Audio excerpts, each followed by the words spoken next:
এখন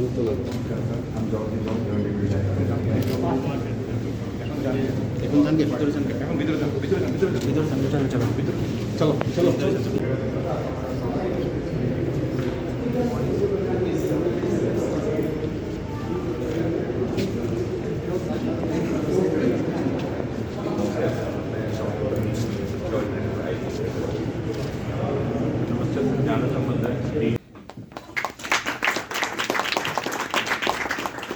Thank you, sir.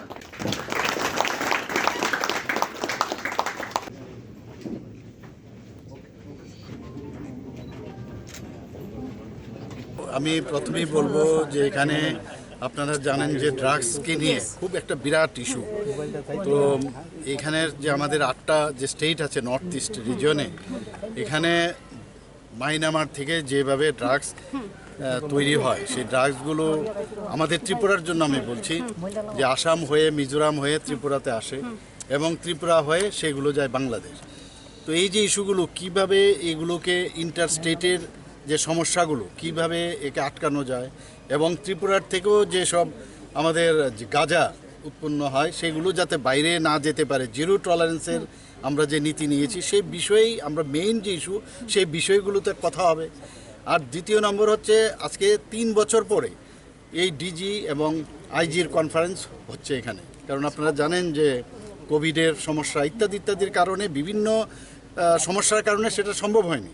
তাছাড়া আপনার বলা যায় আগরতলার মধ্যে ত্রিপুরাতে 30 বছর পরে এই কনফারেন্সটা হচ্ছে, যেটা আমি জানলাম।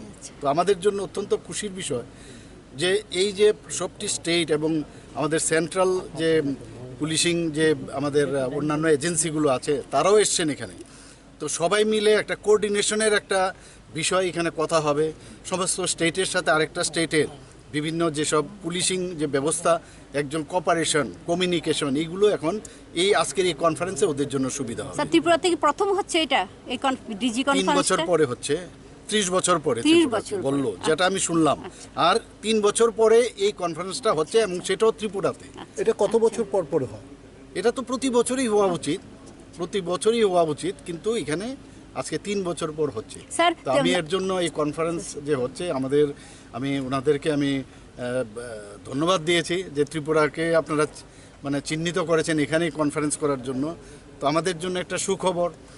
তো সেইভাবে ওনাদের আমি কনফারেন্স যেন সার্থক হয় সেইভাবে ওনাদেরকে আমি উইশ করেছি।